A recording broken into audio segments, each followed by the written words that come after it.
Jakarta, kota pusat pemerintahan sekaligus pusat bisnis, ekonomi, dan politik. Penduduk di kota ini sudah mencapai 10 juta jiwa, dari seharusnya 7 juta jiwa saja. Beban Jakarta terlalu berat untuk menjabat sebagai kota segala predikat. Badan Perencanaan Pembangunan Nasional atau Bappenas meneruskan wacana untuk memindahkan pusat pemerintahan keluar Jakarta. Sebenarnya kajian pemindahan pusat pemerintahan yang lebih tepatnya.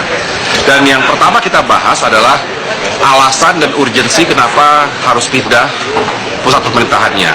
Kedua, kriteria lokasinya.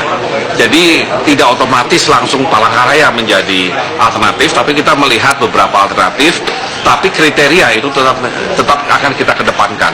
Ya, karena kita ingin juga pertumbuhan ekonomi Indonesia itu lebih menyebar, ya, dan pasti kalaupun kita pindah nanti itu akan keluar Jawa, itu sudah pasti. Jadi kali ini Bappenas masih merahasiakan lokasi yang dikaji, tapi ada kriteria yang harus dipenuhi, yaitu lahannya luas dan minim bencana. Sebelumnya nama kota Palangkaraya sempat disebut sebagai lokasi baru ibu kota. Meski sudah dibahas lama, persoalan memindahkan ibu kota timbul tenggelam. Selain kajian infrastruktur, faktor biaya juga jadi satu masalah. Tim Liputan, Metro TV. Ya, kita awali dari Pak Syarif terlebih dahulu. Pak Syarif, Kepala Bappenas kemarin kembali menyinggung mengenai progres kajian pemindahan ibu kota. Dari DPR sendiri sikapnya seperti apa? Apakah mendukung ide ini? Ya, saya kira pertama perlu kita dukung. Saya beri apresiasi terhadap pemerintahan sekarang dalam arti bahwa tidak hanya tataran wacana. Kalau kita lihat sudah ingin memindahkan ibu kota ini kan sejak zaman Bung Karno, bahkan pada waktu diresmikannya pemerintahan Palangkaraya pada bulan Juli kalau tidak salah saya itu tahun 1957, Bung Karno sudah mencanangkan itu untuk pindah di Palangkaraya. Anda melihat apa urgensinya kemudian memindahkan ibu kota dari Jakarta ke tempat lainnya? Ya, kalau kita lihat ada banyak persoalan, umpamanya sekarang lah aspek sosial umpamanya di Jakarta sebegitu tinggi ya, kemacetan, kemudian juga faktor penurunan tanah, kemudian tingkat kriminalitas, kemudian kemacetan dan sebagainya itu, ya tentu ini harus ada solusi untuk mengurai ini. Yang kedua, bagaimana juga memberikan tidak tertumpu pertumbuhan ekonomi hanya ada di Jakarta atau di Pulau Jawa. Tapi artinya pemindahan ibu kota ini berupa sebuah kebutuhan, bukan hanya kemudian ide reaktif terhadap berbagai persoalan yang terjadi di Jakarta? Ya, saya kira itu merupakan kebutuhan untuk masa panjang. Oke, baik. Kita ke Pak Jihansyah. Pak Jihansyah, mengenai rencana ataupun wacana pemindahan ibu kota ini menurut Anda memang kebutuhan atau hanya ide reaktif dari berbagai macam persoalan yang saat ini memang ada di Jakarta? Iya, dua-duanya. Jadi permasalahan Jakarta itu sudah terlalu berat ya. Dan di sisi lain pembangunan Indonesia itu perlu lebih merata ya secara tata ruang. Ya, terutama di Pulau Sumatera, Kalimantan, di luar Pulau Jawa deh ya. Nah, kan sudah terlalu padat ya penduduk Pulau Jawa, sudah sekitar 60% penduduk Indonesia. Nah, dan pembangunan ibu kota itu diyakini sebagai katakanlah penarik ya, magnet penarik ya untuk efektifnya pengembangan wilayah ya, desentralisasi dari konsentrasi. Jadi saya pikir ini wacana yang sudah demikian banyak ya dibahas kelayakannya. Nah, lebih baik pemerintah sekarang untuk langsung berbicara mengenai bagaimana persiapan yang perlu dilakukan. Oke, nah mengenai pemindahan ibu kota yang sebetulnya bukan rencana baru, sudah digaungkan sejak lama, menurut Anda seberapa serius pemerintah untuk kali ini? Saya pikir cukup serius. Jadi di pemerintahan yang lalu, zaman pemerintahan Pak SBY sudah ada respon sedikit ya. Nah, namun mungkin karena di akhir masa pemerintahan beliau belum disusun studinya lebih mendalam. Nah, sekarang yang kita perhatikan di Bappenas mengatakan akhir tahun ini sudah selesai yang namanya studi kelayakan ya.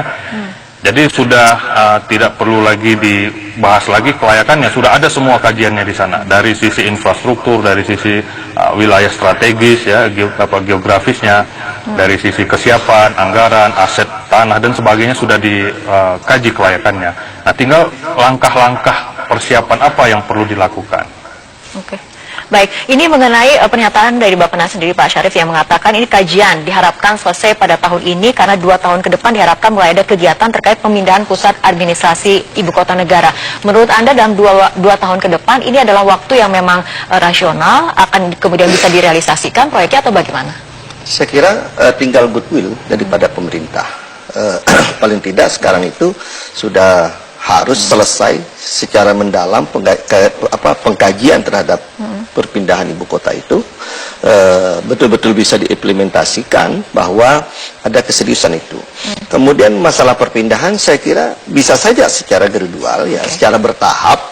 Ya, tidak semuanya harus, memang kalau secara keseluruhan tentu ada beberapa persoalan yang harus apakah itu dari segi anggaran, kemudian infrastrukturnya, tetapi paling tidak secara bertahap. Artinya institusi pemerintah yang perlu untuk mendapat penanganan cepat ya tentu harus di sana, kantor presiden, kementeriannya, sekneknya dan sebagainya. Mungkin parlemennya dari di sini, kemudian beberapa waktu baru pindah juga bisa ya. Baik.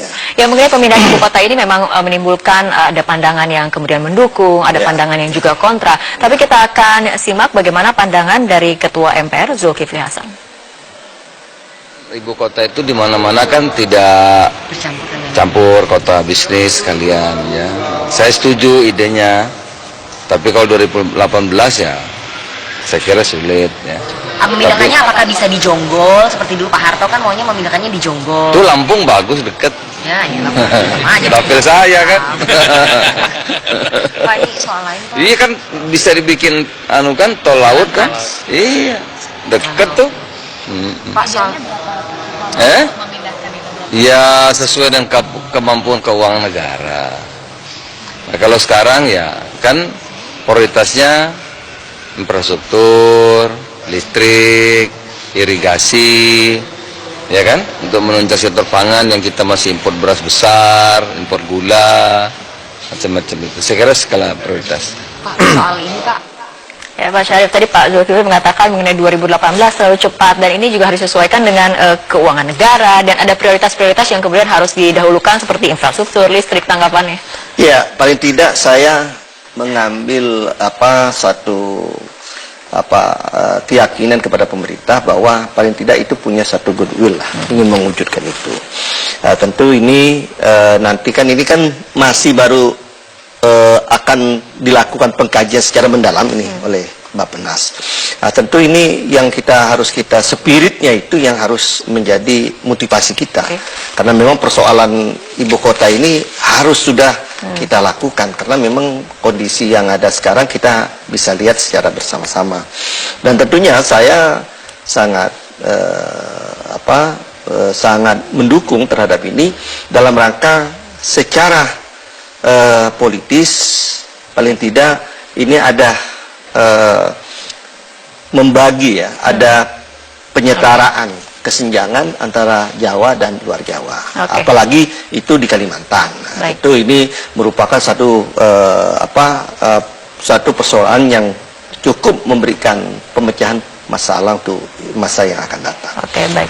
Pak Jihansyah, bagaimana dengan sesuai keuangan negara? Dari visi Indonesia 2033 juga kemudian sudah pernah melakukan kajian dana yang dibutuhkan untuk memindahkan ibu kota. Ini sebetulnya seberapa besar dana yang memang dibutuhkan? Pak Jihansyah, kita akan membahas bagaimana kemudian dana yang harus dikeluarkan oleh pemerintah untuk memindahkan ibu kota. Tapi kita harus tahan dulu, kita ikuti jeda berikut terlebih dahulu. Kita lanjutkan kembali perbincangan Pak Jihansyah dari kajian Visi Indonesia 2033 ini kira-kira dana yang dibutuhkan untuk memindahkan ibu kota ini seperti apa? Ya, kita mengkajinya sudah sejak tahun 2010 ya, 2011, 2012. Pada masa itu kita perkirakan secara total lebih kurang 100 triliun ya selama 10 tahun. Jadi setiap tahunnya cukup 10 triliun. Nah, sedangkan pada saat itu biaya kerugian akibat kemacetan di DKI Jakarta itu sudah mencapai sekitar 20 triliun setiap tahunnya. Jadi sangat layak dari sisi anggaran ya dan untuk mengatasi permasalahan DKI yang inefisien. Nah, sekarang kita perkirakan saja itu lebih kurang sama, itu 10% ya, dari anggaran infrastruktur. Nah, kalau kita lihat sekarang anggaran infrastruktur sekitar 200 hingga 250 triliun, Ya sekitar 15 sampai 20 triliun setiap tahun selama konsisten ya, selama mungkin 5 tahun atau 10 tahun. Nah itu sangat mungkin karena toh setiap tahun Indonesia membangun infrastruktur. Baik, ya kita tanyakan langsung nih kepada DPR karena berbicara dengan anggaran pasti berbicara juga dengan peran DPR seperti apa. Ini berbicara mengenai anggaran pemindahan ibu kota bagaimana? Ya jadi gini, kita belum membahas sejauh itu ya, karena memang secara mendalam belum kita bahas antara DPR dengan pemerintah. Tetapi kalau tentu ini dengan hitung-hitungan yang tadi ya, dengan anggaran 10 triliun per tahun, kalau dilihat dari besar anggaran itu ya dikatakan juga tidak terlalu besar ya. Tetapi tentu harus kita kaji secara bersama karena memang sekarang juga negara kita sedang juga membutuhkan untuk membangun infrastruktur yang sangat mendesak. Saya kira ini tadi juga ada wacana dari Ketua Bappenas kalau tidak salah ingin menggait swasta, pembiayaan swasta. Cuma kita akan lihat mekanismenya kayak apa. Nah, kan ini kan juga harus, apalagi ini membangun sarana-sarana vital terhadap kantor-kantor pemerintahan, termasuk juga kantor kepresidenan. Nah, ini juga mungkin nanti tentu akan ada pembahasan secara mendalam berkaitan dengan persoalan ini. Karena kalau ketika menggandeng swasta, tentunya skemanya ini harus kemudian transparan, karena kan kita ketahui bagaimana pembiayaan dari swasta tentunya memikirkan profit ke depannya akan seperti apa, keuntungan, return of investment-nya akan seperti apa. Ini menurut Anda bagaimana?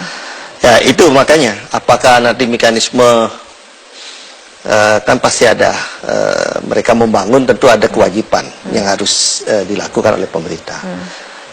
Saya dengar ada suatu negara mereka membangun objek itu, negara bayar semacam sewa pakai gitu ya. Apakah ini tentu semua harus menjadi kajian kita bersama, apakah memang harus kita melibatkan swasta atau keuangan dengan keuangan yang dimiliki oleh negara. Saya katakan itu secara bertahap dibangun, itu tidak sekaligus. Ya mungkin juga bisa bisa mungkin dibebankan lewat keuangan yang ada di negara. Tentu ini makanya saya sependapat dengan Ketua Bappenas harus kita lakukan kajian secara mendalam.